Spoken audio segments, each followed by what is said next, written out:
अस्सलाम वालेकुम। मैं सबिया नज़ीर प्राइमरी स्कूल चेची मोला से।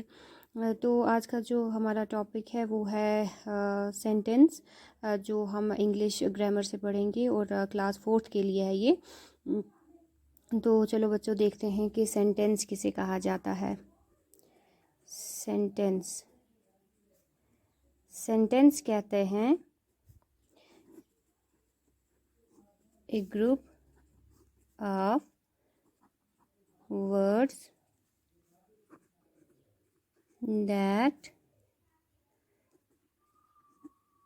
makes complete sense is called a sentence.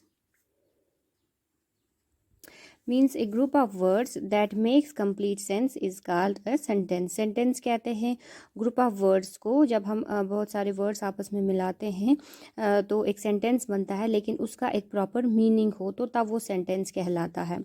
Proper meaning ऐसे हम देखेंगे। फॉर एग्जांपल हम ग्रुप ऑफ वर्ड्स जैसे ज्वाइन करेंगे, ए राम, बॉय, गुड, इज। हमने यहाँ एक सेंटेंस लिखा, ए राम बॉय गुड इज। तो ये एक सेंटेंस है जिसमें ग्रुप ऑफ वर्ड्स हैं, जैसे कि एक राम एक वर्ड है, बॉय एक वर्ड है, गुड एक वर्ड है, इज एक वर्ड है। लेकिन ये एक सेंटेंस नहीं बनता क्योंकि इसका एक प्रॉपर मीनिंग नहीं है, तो इसे सेंटेंस हम नहीं कहेंगे। तो इसे करेक्ट करके हम लिखेंगे Ram is a good boy. तो अब ये एक प्रॉपर सेंटेंस बन गया, Ram is a good boy. Ram एक अच्छा लड़का है, तो इसे हम कहेंगे ये एक सेंटेंस है। और ये जो है, ये ग्रुप ऑफ वर्ड्स जो हमने ज्वाइन किए हैं, ये सेंटेंस नहीं कहलाएंगे क्योंकि इनका एक प्रॉपर मीनिंग नहीं है, इनका एक प्रॉपर सेंस नहीं है। तो Ram is a good boy यानी कि राम एक अच्छा लड़का है, एक सेंटेंस बनता है, एक जुमला बनता है। जैसे सेंटेंस को हम उर्दू में जुमला कहते हैं, तो एक जुमला बनता है Ram is a good boy. तो ये एक सेंटेंस बन गया। तो सेंटेंस जो होता है उसके दो हिस्से होते हैं। A sentence has two parts. एक तो आ गया सब्जेक्ट और दूसरा आ गया प्रेडिकेट। तो सेंटेंस के दो हिस्से होते हैं बच्चों, एक तो आ गया सब्जेक्ट और दूसरा आ गया प्रेडिकेट। अब हम सब्जेक्ट किसे कहते हैं और प्रेडिकेट कैसे कहते हैं। फॉर एग्जांपल हम एक एग्जांपल लेंगे, the cow grazes in the field. तो ये एक सेंटेंस है, the cow grazes in the field. गाय जो है वो खा रही है, घास खा रही है फील्ड्स में। तो अब इसमें हम देखेंगे कि इसमें सब्जेक्ट क्या है और प्रेडिकेट क्या है। सब्जेक्ट कहते हैं जिसके बारे में हम बात कर रहे हैं, यानी कि काउ, ये है इसका सब्जेक्ट। ग्रेजेस इन द फील्ड, ये है इसका प्रेडिकेट।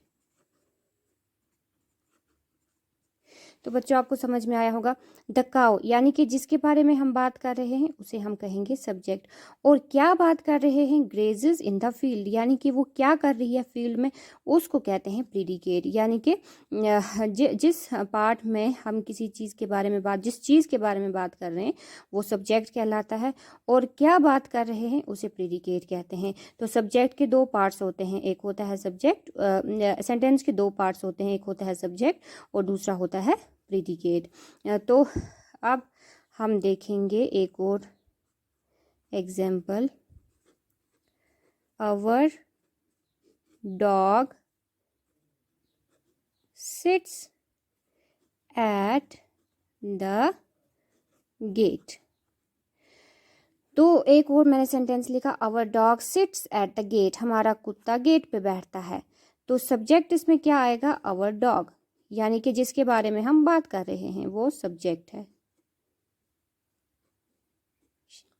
और सिट्स एट द गेट, ये आ जाएगा प्रेडिकेट, यानी कि जिसके बारे में हम बात कर रहे हैं, कुत्ते के बारे में बात कर रहे हैं तो वो सब्जेक्ट है, और क्या बात कर रहे हैं उसके बारे में, उसे प्रेडिकेट कहते हैं।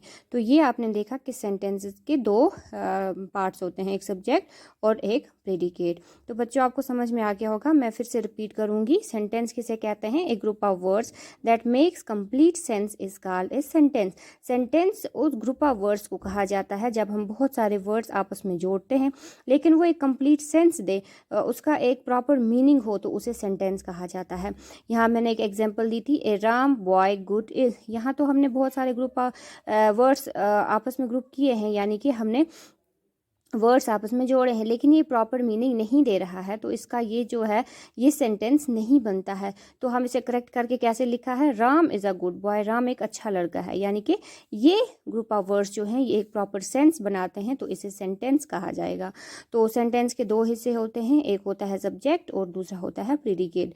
सब्जेक्ट कहते हैं उसे जिसके बारे में हम बात कर रहे हैं, उसे सब्जेक्ट कहा जाता है, और क्या बात कर रहे हैं उसे प्रेडिकेट कहते हैं। तो आप अपनी कॉपीज़ खोलेंगे और थोड़े बहुत सेंटेंसेस लिखेंगे और देखेंगे कि सब्जेक्ट और प्रेडिकेट कहाँ कहाँ पे होता है, उसे अलग अलग करके लिखेंगे। तब तक के लिए अल्लाह हाफिज़।